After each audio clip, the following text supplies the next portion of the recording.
Here is a figure whose each side has dimensions. Then if perimeter of the given figure is 34, perimeter kitna?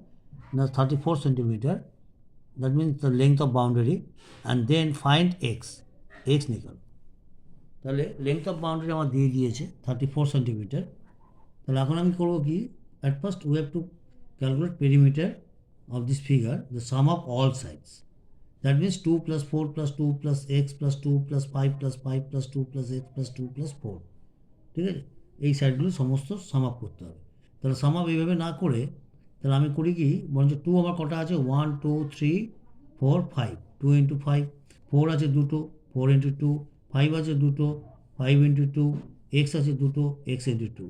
তাহলে by calculation we get 28 + 2x centimetre. This is the perimeter. But also এখানে given perimeter equal to 34 centimetre, same figure, and that's why this perimeter equal to this perimeter. This is the equation according to problem, ঠিক আছে? এখানে এটিপি according to problem, this equal to this. Now solving it, 2x equal to 28 plus আছে ওদিকে গেলে minus হবে, 34 minus 6, তাহলে x equal to 6/2, 3 centimeter. Therefore x will be the 3 centimeter. Thank you.